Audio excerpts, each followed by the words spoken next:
రంగారెడ్డి జిల్లా మంచాల మండలం నోముల గ్రామ ఉప సర్పంచ్ దండేటికరు దుర్గాప్రసాద్ గారు మనతో ఉన్నారు. ఉప సర్పంచ్గా బాధ్యతలు తీసుకున్న నాటి నుండి నేటి వరకు ఎట్లాంటి అభివృద్ధి కార్యక్రమాలు ఈ నోములకు అందిస్తారో వారిని అడిగి తెలుసుకునే ప్రయత్నం చేయాలి. నమస్తే సార్, మీరు బీజేపీ పార్టీ తరఫున గెలిచారు సార్. ఉప సర్పంచ్గా బాధ్యతలు తీసుకున్న కానీ ఇప్పటి వరకు మీరు అందించిన సేవలు ఏ విధంగా ఉన్నాయి అంటే బీజేపీ టీఆర్ఎస్ సార్ నమస్కారం అండి. నా పేరు దుర్గేష్, దండేటికర్ దుర్గాప్రసాద్, ఉప సర్పంచ్ నోముల. బీజేపీ టీఆర్ఎస్ అలవెన్స్తోని ఉప సర్పంచ్గా గెలిచాను. నేను ఫస్ట్ వార్డు ఉప సర్పంచ్గా గెలిచాను సార్. సార్, మీరు గెలిచిన కాడ నుంచి ఇప్పటి వరకు మీరు ఎట్లాంటి సేవలు అందిస్తున్నారు గ్రామం? గెలిచిన కాడ నుంచి ఇప్పటి వరకు సార్ మాకు వచ్చింది 15th ఫైనల్స్ పేమెంట్ డే వచ్చింది, సెంట్రల్దే. ఇప్పటి వరకు అయితే స్టేట్ ఫండ్ రూపాయి ఈ ఫండ్ రాలేదు మాకు. వచ్చిన ఫండ్ అంటూ ఇప్పటి వరకు 15 ఫైనల్స్ ఫండ్తోనే గ్రామ పంచాయతీని అభివృద్ధి పరంగా నడిపిస్తున్నాము. మేము కానివ్వండి, మా సర్పంచ్ గారు కానివ్వండి. ఎందుకంటే ఇప్పుడు ఏదైతే ఉందో 15 ఫైనల్స్ ఫండే ఉందండి, స్టేట్ ఫైనల్స్ నుంచి ఏం రాలేదు.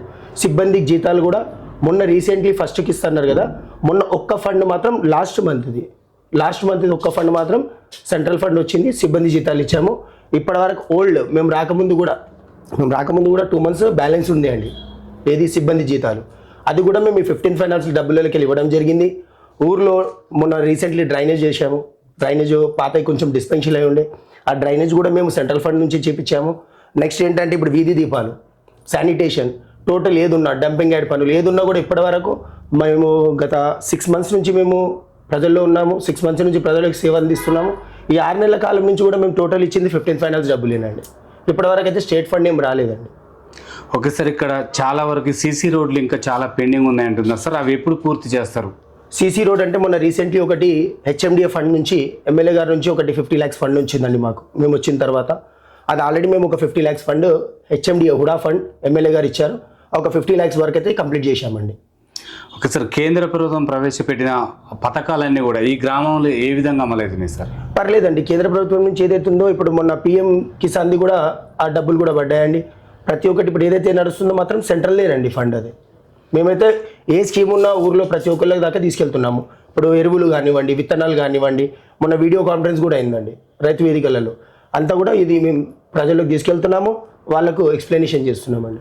సార్, ఇక్కడున్న వార్డు మెంబర్, మీతో ఉన్న వార్డు మెంబర్లు కానీ సర్పంచ్ గారి పరిపాలన ఏ విధంగా ఉంది, అందుబాటులో ఉంటున్నారా సార్? మేమైతే మా పాలకవర్గం సార్, సర్పంచ్ గారు కానివ్వండి, వార్డు మెంబర్స్ కానివ్వండి, ఉప సర్పంచ్ కానివ్వండి, ఇందులో ఎవరు కూడా అవుటర్స్ లేరండి. అందరం ఊరు వాళ్ళమే. మేము ఏదున్నా కలిసిమెలిసి ఒక తిరిగి చేసుకుంటున్నామండి. ఏ ఆమోదం కూడా ఇప్పుడు సర్పంచ్ గారు చెప్పినట్టు కానివ్వండి, మేము చెప్పినట్టు కానీ పాలకవర్గం మేమందరం కమాండ్గానే చేసుకుంటున్నామండి. మాకు ఎలాంటి కాంట్రవర్షియల్స్ అయితే లేవండి ఇప్పటి వరకు 6 months నుంచి. సార్, ఇప్పటి వరకు గ్రామ సభలు 2-3 నిర్వహించలేదని చెప్పేసి అంటున్నారు సార్ గ్రామ ప్రజలు, ఎంతవరకు వాస్తవం అంటారు? అది కాదండి, తప్పుడు ప్రచారం. ఎందుకంటే గ్రామ సభ 99 days ప్రగతి పాలనలో ఈ 99 days భాగంలో వాళ్ళు ఎప్పుడు గ్రామ సభ అటెండ్ చేశారో ప్రతి ఒక్క గ్రామ సభ మేము అటెండ్ చేశాము. మినిట్స్ బుక్స్ ఉన్నాయి, ప్రతి ఒక్కటి ఉందండి. ఇప్పుడు 1 month, ఇంతకుముందు 2 months ఒకసారి గ్రామ సభ అయ్యేదంటండి. ఇప్పుడు 15 days ఒకసారి గ్రామ సభ అన్న మేము పెట్టాము, 10 days కన్నా పెట్టాము, 20 days కన్నా పెట్టాము, 1 month కన్నా పెట్టాము. మేము ఇప్పటివరకు జరిగిన ఈ 99 days ప్రోగ్రామ్ ఏది కూడా మేము నెగ్లెక్టేషన్ చేయలేదు. దీన్ని పర్ఫెక్ట్గా చేసుకుంటూనే వచ్చాము. ఇప్పుడు మీకు ఎవరైతే చెప్తున్నారో అది రూమర్స్ అండి అది. ఓకే సార్, ఇక్కడ గ్రామ భద్రత కొరకు సీసీ కెమెరాలు ఏర్పాట్లు కావాలంటున్నారు సార్, ఎన్ని ఏర్పాటు చేసిరు? ఒకవేళ లేని చోట్ల ఎప్పుడు పెడతారు? ఆల్రెడీ సీసీ కెమెరాస్ ఏంటంటే సార్, గతంలో గ్రామ పంచాయతీలో సీసీ కెమెరాస్ ఉండే. సీసీ కెమెరాస్ ఏమైందంటే గతంలో ఉన్నాయి, ప్రాబ్లం వచ్చినప్పుడు మొన్న నేను సర్పంచ్ గారు ఇద్దరం కలిసి ఏం చేశామంటే టెక్నీషియన్ని పిలిపించాము, చూపించాము. వాళ్ళు కొంచెం ఫండ్ అయితే అని చెప్పారు, దానికి కూడా మేము ఇప్పుడు సిద్ధంగా ఉన్నాం. ఆ సీసీ కెమెరాస్ ఇక్కడే స్కూల్ దగ్గర ఉన్నాయి సార్. ఒకటి స్కూల్లో ఉంటుంది, 3 ఇక్కడ బుల్లెట్ కెమెరాస్ ఉన్నాయి. మొన్ననే టెక్నీషియన్ని పిలిపించి ఇన్వెస్ట్మెంట్ చేయించామని, అది కూడా మేము చేపిస్తాం సార్. అది ఓకే సార్, ఇక్కడ మండలానికి కానీ నియోజకవర్గానికి అండ్ మున్సిపాలిటీకి దగ్గర ఉంది, చాలా దగ్గర ఉంది మీ గ్రామం, అయినా అభివృద్ధి చెందలేదు అంటున్నారు. ఎక్కడ లోపం జరిగిందంటారు? అభివృద్ధి అంటే సార్, మాది హైదరాబాద్కి వాస్తవానికి 35 kilometers దూరంలో ఉన్నాం మేము.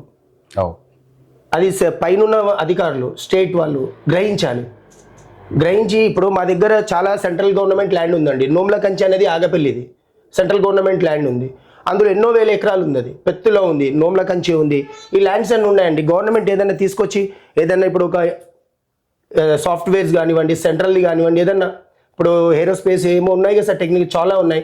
ఇది ఏదైనా పెట్టొచ్చు కదా. సెంట్రల్ ల్యాండ్ మా నోముల రెవెన్యూలో చాలా ఉంది. మల్లికార్జున్ కూడా, నోముల కంచి, ఆగపల్లి దాకా మాదే సార్ రెవెన్యూ, సెంట్రల్ ల్యాండ్ ఇదంతా నోములది. ఇప్పుడు దీంట్లో ఏదైనా చేయొచ్చు కదండి. గవర్నమెంట్ తలుచుకుంటే పెద్ద ఏం కాదు కదా. ఇప్పుడు ఏదో పెట్టాలి ఏదన్నా చేస్తే కదండి డెవలప్మెంట్ అయ్యేది. ఏముందండి ఇక్కడ? ఇప్పుడు ఆదిపట్లలో టాటా టీసీఎస్ ఉంది, ఏరోస్పేస్ ఉంది, అన్నీ అక్కడ ఉన్నాయి.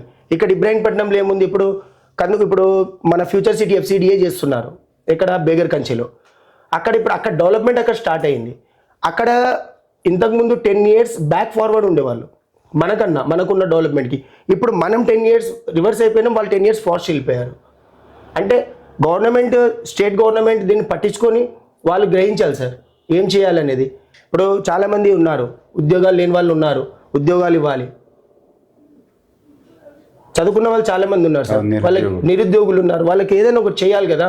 చేయాలంటే ఇక్కడ కూడా మాకు ల్యాండ్ ఉంది, నోముల కంచె అనేది చాలా పెద్ద రెవెన్యూ మాది, సెంట్రల్ గవర్నమెంట్ ఆవరణలో ఉంది. అది స్టేట్ తలుచుకుంటే ఏముంది సార్, ఏదైనా పెట్టవచ్చు కదా. ఈ విషయం మరి మీరు ఎమ్మెల్యే గారి దృష్టికి తీసుకెళ్లారా?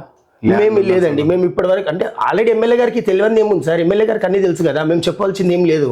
ఎమ్మెల్యే గారికి తెలుసు కదండి. ఇప్పుడు మంచిరెడ్డి కిషన్ రెడ్డి గారు ఉన్నప్పుడు వాళ్ళు ఒకటి ఏరోస్పేస్ అయితే వచ్చినప్పుడు ఎలిమినేట్కి తీసుకెళ్ళిపోయారు, వాళ్ళు వెల్మినేట్లు వేస్తున్నారు. ఇప్పుడు రేవంత్ రెడ్డి గారు వచ్చారు, అప్పుడు ఫార్మసిటీ అని కేసీఆర్ గారు చెప్పారు, రేవంత్ రెడ్డి గారు వచ్చి ఆ డెవలప్మెంట్ FCDAకి తీసుకెళ్ళిపోయారు, ఫ్యూచర్ సిటీ అక్కడ. మరి ఇక్కడ మాది ఇంకా దగ్గర కదా సార్, మాది హైదరాబాద్కి 30 kilometers, ORR ఎగ్జిట్ నెంబర్ 12 నుంచి ఆగపల్లి వచ్చేసి మీకు 15 kilometers. ఇప్పుడు ట్రిపుల్ ఆర్కి ఇప్పుడు ఇన్నర్లో ఉంటాం మనం, ఇవన్నీ దగ్గరే ఉన్నాయి. ఎందుకు మరి ప్రభుత్వం పట్టించుకోవట్లేదు ఈ విషయం పైన? అది ప్రభుత్వం చర్యలు తీసుకోవాలి సార్, దీనిపైన ప్రభుత్వం దృష్టికి తీసుకెళ్లి చర్యలు తీసుకోవాలి, ప్రభుత్వమే దీన్ని చేపట్టాలి. మీరు ఒక ఉప సర్పంచ్గా ప్రభుత్వానికి డిమాండ్ చేస్తున్నారా సార్? నేను ఒకటే చెప్తున్నాను సార్, ప్రభుత్వానికి ఊర్లలో చాలా సమస్యలు ఉన్నాయి, సమస్యల్ని పరిష్కరించాలి. స్టేట్ గవర్నమెంట్ ఫండ్స్ రిలీజ్ కావాలి మాకు. ఇప్పుడు సెంట్రల్ గవర్నమెంట్ ఫండ్స్ కాకుండా స్టేట్ గవర్నమెంట్ కూడా రిలీజ్ అవుతాయి. మా ఊర్లో కూడా 2 మేజర్ వర్క్స్ ఉన్నాయి సార్, చాలా పెద్ద వర్క్స్ ఉన్నాయి. ఒకటి అండర్ డ్రైనేజ్ ఎప్పుడో చేశారు, ఇది గత అక్కడ స్టార్టింగ్ ఉంటుంది, స్టార్టింగ్ నుంచి మెయిన్ రోడ్ డ్రైనేజ్. ఈ డ్రైనేజ్ అప్పుడు వేసి ఓపెన్ డ్రైనేజ్ ఉంది సార్, ఇది ఓపెన్ డ్రైనేజ్ కాకుండా మాన్యువల్ డ్రైనేజ్ కావాలి మాకు, పైప్స్ నుంచి. ఈ డ్రైనేజ్ ఒకటి చేయాలి. నెక్స్ట్ ఏంటంటే మాకు ఇక్కడ మెయిన్ సార్, ఇక్కడ రామాలయంకి వెళ్ళేది మెయిన్ది మాది ముఖద్వారం. ఆ ముఖద్వారం నుంచి అక్కడ లోపల దాకా ఎప్పుడు వేసిన రోడ్ మొత్తం డిస్పెన్షియల్ ఉంది. ఆ రోడ్ని కూడా వాళ్ళు అది వేసేది మాది ఒక ప్రొఫెసర్ ఉంది సార్, ఆ ప్రొఫెసర్ కూడా మేము ఇప్పుడు ఈ మధ్యకాలంలో మేము సర్పంచ్ గారు చర్చించాము. ఈ 2 కూడా ఇక్కడ ఎమ్మెల్యే గారు కానివ్వండి, అక్కడ సెంట్రల్ కానివ్వండి, మినిస్టర్లను కలవాలనుకున్నాం సార్. ఇప్పుడు మన రామచంద్రరావు స్టేట్ గవర్నమెంట్ మన బీజేపీ పార్టీ ప్రెసిడెంట్ గారిని, రాష్ట్ర మంత్రి వర్యులు మన కిషన్ రెడ్డి సార్ గారికి, ఈటెల రాజేందర్ గారికి, బండి సంజయ్ అన్న గారికి, వీళ్ళందరినీ కూడా కలిసి మేము లెటరేట్స్ ఇవ్వాలనుకున్నాం సార్. ఎందుకంటే మాకు మేజర్ ఫండ్స్ 2 మేజర్ వర్క్స్ ఉన్నాయి సార్ మా ఊరికి, ఇంపార్టెంట్ వర్క్స్ ఇవి. సార్ ఈ గ్రామంలో విద్యా వైద్యం ఏ విధంగా అందుతుంది? మా తానైతే విద్య నాకు తెలిసి మా మంచాల్ మండల్లో మా primary school top most first లిస్ట్లో ఉంటుంది సార్. ఎందుకంటే మా దగ్గర ఇప్పుడు మా స్కూల్లో దాదాపు 160 నుంచి 170 మెంబర్స్ ఉన్నారు సార్, పిల్లలు ఇప్పుడు కూడా ఉన్నారు, చదువుకు అలా స్టడీ నడుస్తూనే ఉంటుంది సార్. మా ఊర్లో మంచాల్ మండల్ మొత్తంలో ఫస్ట్ ప్లేస్లో మా ఊరే ఉంటుంది సార్ స్కూల్ విషయంలో. దానికి దాతలు కూడా అలాగే ఉన్నారు సార్, చాలామంది దాతలు ఉన్నారు. ఈక్వల్ టు మన కార్పొరేట్ స్కూల్ మాదిరిగా ఉంటుంది సార్ మా స్కూల్ ఉంటుంది. అది అక్కడికి నిరుద్యోగ యువత వస్తారు. అవును సార్. సార్ నిరుద్యోగ యువతకి ఉపాధి కల్పన ఏ విధంగా కల్పిస్తున్నారు సార్ ఇక్కడ? అదే సార్ నేను చెప్పడం అదే కదా, ఉద్యోగులకు ఉపాధి కల్పించాలంటే మన దగ్గర ఇప్పుడు ఏముంది సార్, చాలా ల్యాండ్స్ ఉన్నాయి. ఇక్కడ ఏదైనా గవర్నమెంట్ సంబంధించినవి వచ్చినాయి అనుకోండి, ఏమన్నా కొంచెం మేలు జరుగుతుంది. ఇప్పుడు మన బెల్ కంపెనీ ఉంది ఇబ్రాహీంపట్నంలో, అక్టోబర్లో 2 అక్టోబర్ మంత్లో మన సెంట్రల్ సార్ బెల్ కంపెనీ, అందులో మోదీ గారు వస్తున్నారంట సార్. అక్టోబర్లో ఓపెనింగ్ ఇనాగ్రేషన్ ఉందంట. అందులో దాదాపు 2000 నుంచి 3000 ఏమో రిక్వైర్మెంట్ ఉందంట సార్. భారత్ ఎలక్ట్రానిక్ లిమిటెడ్ అనేది అందులో ఉందని తెలిసింది. ఎందుకంటే మనకు కూడా పూర్తి వివరాలు తెలియదు, చెప్పిన వివరాలే తెలుసు. సార్ బీజేపీ పార్టీ గ్రామ స్థాయిలో డెవలప్మెంట్ కాకపోవడానికి గల కారణాలు ఏంటి సార్? మా పార్టీ ఈ మధ్య కాలంలో మాత్రం మా మంచాల్ మండల్లో 6 మంది ఉప సర్పంచ్లు ఉన్నాం సార్. 2 సర్పంచ్లు ఉన్నారు, 2.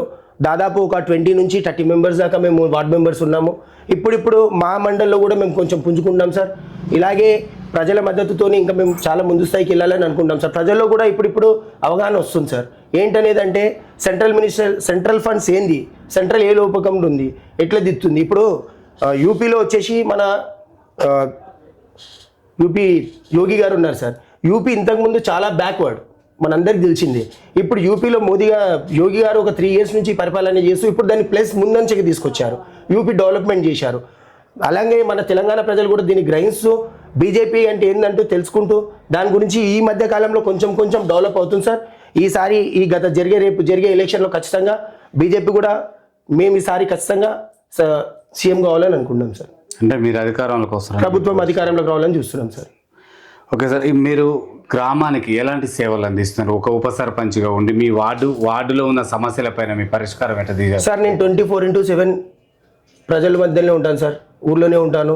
ఎనీ టైం వాళ్ళకి ఏ ప్రాబ్లం ఉన్నా నా వార్డు ఒక ఉప సర్పంచ్ అంటే ఈక్వల్ టు నేను విలేజ్ కూడా ఏ సమస్య ఉన్నా కూడా నేను ఎనీ టైం వాళ్ళకి అందుబాటులో ఉంటున్నాను సార్ నేను. ఓకే సార్, రాష్ట్రంలో కానీ మండలంలో కానీ ఉప సర్పంచ్లకు ఎలాంటి గౌరవం దక్కుతుంది? ఇప్పుడు ఉప సర్పంచ్ల కంటే ఇప్పుడు చూడండి సార్, చెక్ పవర్ తీసేస్తామని కొంత చెప్తున్నారు, రూమర్స్ వస్తున్నాయి. ఈ చెక్ పవర్ తీసేస్తే మాకేం వాల్యూ ఉంటుంది సార్? ఇప్పుడు ఉప సర్పంచ్లకు చెక్ పవర్ తీసేయడం అనేది అది కరెక్ట్ కాదు సార్. అది ఉప సర్పంచ్లకు చెక్ పవర్ ఉండాలి. ఒకటి మాకు చెక్ పవర్ ఉంటేనే ఇప్పుడు మేము ఒక ఉప సర్పంచ్ అన్నప్పుడు సగం 3 మంది ఇప్పుడు సర్పంచ్ తర్వాత మేమే కదండి. సర్పంచ్ గారికి ఎంత బాధ్యత ఉంటుందో మాకు అందులో 50% బాధ్యత ఉంటుంది. సర్పంచ్ని ఎంత అడుగుతారో మమ్మల్ని కూడా అంతే అడుగుతారు కదండి. ఎవరు వచ్చినా కూడా మాకు చెక్ పవర్ తీసేశారు అనుకోండి, ఇంకా మాకు ఏంటండి? ఒకటి మాకు కూడా వేతనం ఇవ్వాలని మేము కూడా కోరుతున్నాం గవర్నమెంట్ని. రేపు 25th రోజు చలో హైదరాబాద్ ప్రోగ్రామ్ ఉందండి. దేనిపైన?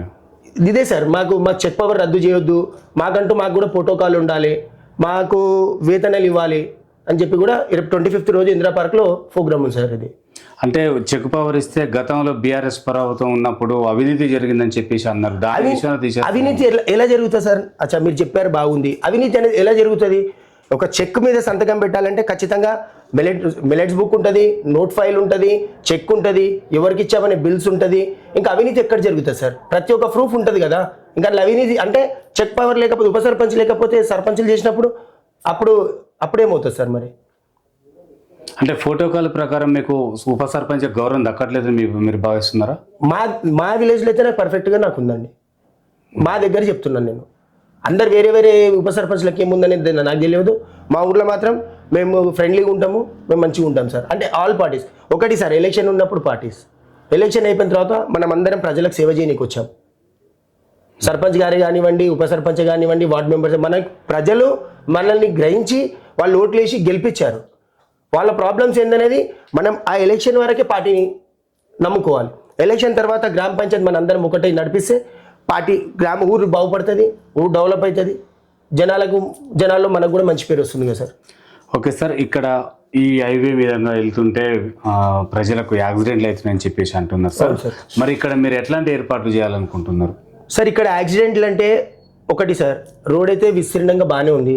యాక్సిడెంట్స్ అంటే ఈ మధ్యకాలంలో అయితే ఏం లేదు, అర్థమైందా సార్? రీసెంట్లీ యాక్సిడెంట్స్ అయితే ఇప్పటివరకు అయితే నాకు గెలిచిన కాడికి మేము గెలిచినప్పటి నుంచి మేము వచ్చిన తర్వాత అంత మేజర్ అయితే ఏం కాలేదు. ఇంకోటి ఏంటంటే కొంచెం బ్యారిగేట్స్ ఏర్పాటు చేయాలి సార్. ఇప్పుడు ఇది మా విలేజ్ రోడ్కు ఉంది, చిన్న పిల్లలు ఉంటారు, రోడ్ అటు ఇటు దాటడానికి కొంచెం ఇబ్బంది అవుతుంది, వృద్ధులు దాటడానికి ఇబ్బంది అవుతుంది. కాబట్టి కొంచెం బ్యారిగేట్స్ కూడా కొంచెం ఏర్పాటు చేయాలి. లేకపోతే బ్యారిగేట్స్ కాకుండా ఇప్పుడు కొత్తగా ప్లైబర్ వచ్చాయి కదా సార్, అది ఏదైనా కొంచెం ఏర్పాటు చేసి అవి బాగుంటాయి, అది చేయాలని చెప్పి మాకు ఉద్దేశం ఉంది సార్. సార్, ఈ విలేజ్లో బాగా వీధి కుక్కలు విపరీతంగా ఉన్నాయి అంటున్నారు సార్. మరి ఆ నిర్మూలన కోసం సర్పంచ్ గారు కానీ మీరు కానీ ఎలాంటి చర్యలు? వీధి కుక్కలు అంత ప్రాబ్లం ఏం లేదండి, జనాలు చెప్తున్నారు కదా సార్. లేదండి, కాదండి, లేదు, మా దగ్గర అయితే లేదరా. వీధి కుక్కలు అయితే అంత మా దగ్గర అంత ఏం లేదండి. ప్రజలైతే వీధి కుక్కల పోరు కూడా బాగుంది, డ్రైనేజీ లేదు, ఇంకుడు గుంతలు కావాలని చెప్పేసి కొంతమంది. లేదండి, డ్రైనేజ్ అంటే ఒకటి మెయిన్ ఒక డ్రైనేజ్ మాత్రం అక్కడ ప్రాబ్లం ఉందండి. అక్కడ ఏమైందంటే పట్టేదారు ఏం చేస్తున్నాడంటే అతను నుండి అక్కడ గవర్నమెంట్ ల్యాండ్ ఉందన్నారు, పట్టేదారు ఏమో వద్దంటున్నారు. ఒక లైన్ అదొకటి అక్కడ ప్రాబ్లం ఉంది, అది కూడా మేము మాట్లాడుతున్నాము, అది కూడా ఇది త్వరలో సాల్వ్ చేస్తామండి. ఓకే సార్, మీరు మీ వార్డు ప్రజలకు కానీ మీ గ్రామ ప్రజలకు ఏం చెప్పాలనుకుంటున్నారు? ఒక ఉప సర్పంచ్ మిమ్మల్ని గెలిపించిన మీ ప్రజలకి? నాకు గెలిపించిన మా వార్డు సభ్యులే కానివ్వండి, ఇప్పుడు మా పాలకవర్గం నుంచి నాకు సపోర్ట్ చేసి నన్ను ఉప సర్పంచ్గా గెలిపించినందుకు వాళ్ళకు హృదయపూర్వక ధన్యవాదాలు తెలియజేసుకుంటున్నాను సార్. ఎందుకంటే నన్ను నమ్మి నాకు ఈ పోస్ట్ ఇచ్చినందుకు, నా వార్డు సభ్యులు నన్ను గ్రహించి గెలిపించినందుకు, నా పాలకవర్గం సభ్యులు నాకు ఉప సర్పంచ్ చేసినందుకు వాళ్ళకు ధన్యవాదాలు సార్. ఇంకేమైనా చెప్పాలనుకుంటున్నారా గ్రామ ప్రజలకి కానీ మీ పాలక మండలి సభ్యులకు కానీ తోటి వార్డు మెంబర్లకి? లేదండి, అంతే, గ్రామ అభివృద్ధి కొరకే. గ్రామ అభివృద్ధి మేమైతే అంతా కలిసిమెలిసి చేస్తున్నాం సార్.